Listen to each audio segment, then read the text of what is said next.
to Jonathan Taylor. Huge hole. He's at the 30. He's going to go.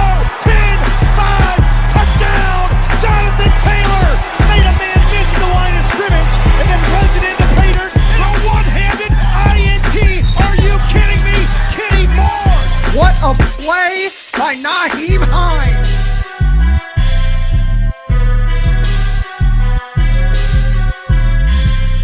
Horseshoe is back, baby. The horseshoe is back.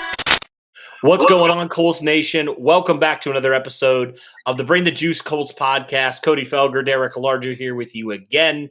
The purpose of this video is we just want to talk about how the Indianapolis Colts became pretenders to contenders. We did a video like this last year. Want to explain exactly what we mean. Not to say the Colts were pretenders last year, but basically what it means is last year the Colts were a fringe playoff team, right? They barely made the playoffs.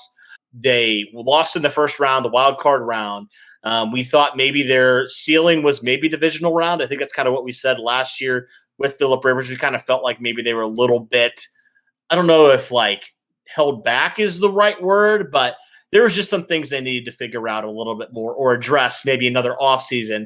So we could firmly say the Colts have put themselves now, kind of in the contender pool a little bit. So Derek, let's just kind of dive in why we feel like the Colts really this offseason went from maybe that fringe playoff team to maybe more of a team now that can make a deep playoff run and potential Super Bowl run as well. And I think we got to start with the most important position in sports, the quarterback position, right? The Colts had Phillip Rivers last year, nearly 40 years old. As good as Phillip Rivers was in the second half of the season, I mean, he was limited, let's be honest. I mean, we even saw it somewhat in that Buffalo game, right? When the Colts needed to go down and score some points to end that game, what happened? They didn't. It couldn't even get into field goal range. Mm-hmm. And I think that just kind of showed the limitations that Phillip Rivers had. We all love what Phillip Rivers gave the Colts and the one season he had here at Indianapolis.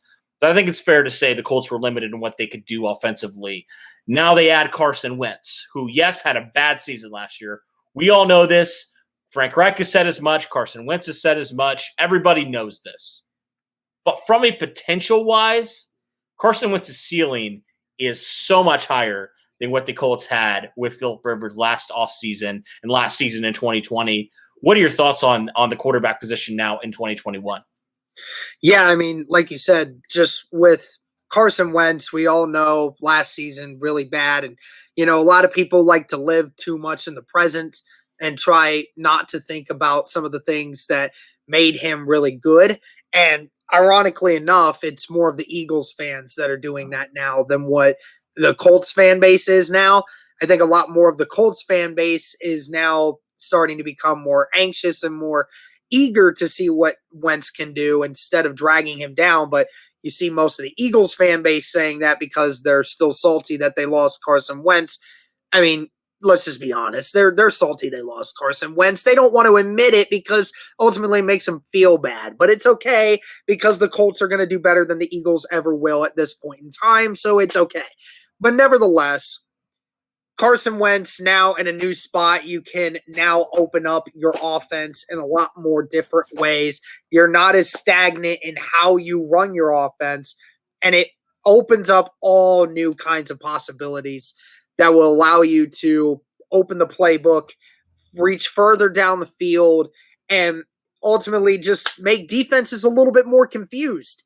When a defense starts honing in on what the strengths and weaknesses are of a quarterback, then they can make adjustments and be able to do things like that. But also now with Carson being able to run, and unlike what Phillip Rivers was unable to do last year, then that just adds a whole nother dimension to the offense that just makes it so much better for this team. And I really hope that they somehow hack into Carson Wentz's true ability, because if they do, this offense can definitely go from what it was last year was the ninth best offense in the league, could potentially be a top 5. I mean, it has that potential to do that. Mm-hmm. Yeah, for sure. And you also throw in the fact now that the Colts have added another playmaker at tight end, right? The Colts have re-signed T.Y. Hilton. The Colts have also addressed the left tackle position in a guy that you potentially think, if he comes back pretty well and plays pretty well from that Achilles injury in Eric Fisher, and you think maybe you have your left tackle for the near future. I mean, last year was a turnstile left tackle. I mean, let's not sugarcoat it at all. It was. Costanzo was in and out of the lineup. You had different lineups. It seems like about every other week there was somebody new in there. But you had a couple guys that you liked, a couple guys that you didn't like.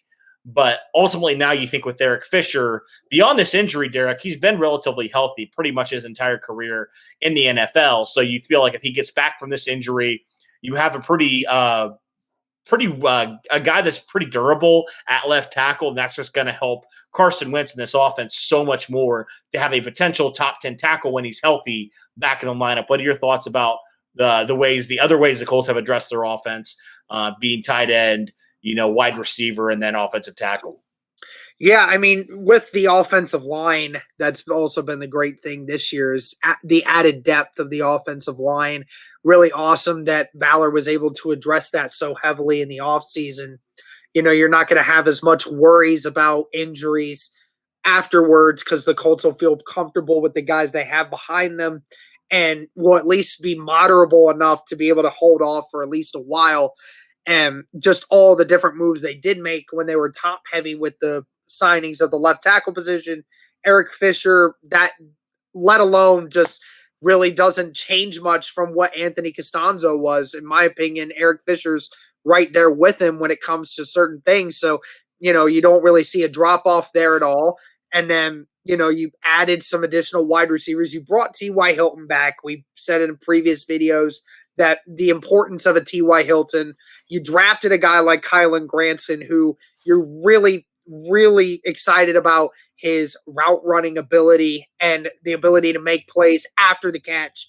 We really haven't felt like we've had a tight end that's able to play like that for many years. Even though Mo Alley Cox has great hands and can make plays, Mo Alley Cox does not have the ability to make a play after the catch quite like Kylan Granson does, which is another great thing about him. And, you brought back Marlon Mack. You kept guys around, and that's the great thing is this unit now feels really, really loaded at every position, and I love it. Yeah, the cohesiveness of bringing some of these guys back, too, cannot be understated as well. But then also on the defensive side, right, the Colts added a lot on their defensive line this offseason, whether that's signing Isaac Rochelle, drafting 2 edge guys, 2 defensive linemen, back-to-back in rounds 1 and 2. So that was the biggest weakness by far, Derek, of this defense last year, was the pass rush. It really was. I mean, we saw how many times where there was really no pressure from the edge. We know what DeForest Buckner could do in the interior against the pass, right? But when it came to getting pressure in the key moments against some of those better quarterbacks in the AFC and NFC, the Colts couldn't do it, and they fell apart against some of those better quarterbacks. And that's how you are able to slow down some of these quarterbacks is to get consistent pressure. So the Colts add 2 defensive linemen there, like I mentioned, in the first 2 rounds of the draft. They re-signed Xavier Rhodes and TJ Carey. They re-signed George Odom for special teams and also could fill in, and they also drafted a safety and signed a safety, both named Sean Davis. So, they've added some depth and also some potential impact players to their defense. How do you feel like their defense potentially could take the next step from being a pretty good defense in 2020 to maybe a top 5, maybe move to good to great defense here in 2021? Yeah, I mean, the Colts addressed the defensive tackle position last year, getting DeForest Buckner, keeping Grover Stewart around. You feel really confident on your guys on the inside. Now you needed that pass rush that really was holding back that zone defense that you like to run. And that is now what the Colts feel confident that they have gotten is and guys like Kwity Paye and Dio Adangbo, who are Dio, who is long, freakishly athletic, and a relentless motor. And then Kwity Paye, a little shorter, but it again has a relentless motor, very strong and fast. So, I mean, you got guys who, you really think can really take over this defensive line for years and years to come. You did that. You got some more depth pieces in the secondary. aka you brought back Xavier Rhodes and TJ Carey. You brought your veterans back to pair them along with, the best slot corner in the league in Kenny Moore. and then you brought in some more safety help to help provide some depth there. So again, just depth, and more depth. And that's exactly what the Colts really needed. And that's what they addressed. And retaining the star guys that they had on the defense already. I mean, it's really good to see what this Colts defense is going to do. It all depends on what happens with Kwity Paye and Dio Adangbo. That's going to be the big deciding factor here. Yeah, so I guess that kind of leads me to the final thing. What do you think are the top 3 things that need to happen for the Colts to go from potential wild card team to maybe even a top 3 seed in the AFC? What needs to happen on this Colts team for that to take place? Well, I mean, ultimately the big question is I said it, is the defensive ends. Yep. You know, there has to be a more consistent pass rush on the defensive end spot. There has to be some rush on the outside. Has to be that way. Mm-hmm. And then it's ultimately going to be a question of, for the offense, are the Colts going to be able to run the ball consistently throughout the year? We believe that they will. We saw at the beginning of the year, it kind of took them a while to get used to how being able to run the football again like we knew they could. It just took them like half a season to figure it out. But if the Colts can run the football the way we have seen them in the last 8 weeks of the season, then this Colts team is going to win a lot of games because they're going to control the clock a lot more often. And then the big question, Carson Wentz. Yep. Does Carson Wentz take initiative, and does Carson Wentz provide a unique and different approach to this offense? And does he not turn the ball over and not become the same quarterback that we saw from 2020? If he's quick and if he's decisive, and as long as he's not making hero ball throws all the time, then I feel confident that Carson Wentz is going to be able to help this team and take them to where they want to go. Yep. And those guys are the reasons why we feel like the Colts can go from pretenders to contenders. Obviously, the season needs to play out for us to see what things are going to happen and not happen. There's always seems like there's something that doesn't go right for whatever reason. But those are the top 3 things we feel like the Colts need to do to make that leap and take the next step in their journey as a team. All right, that'll do it for this one, guys. Thanks for tuning in. As always, go Colts.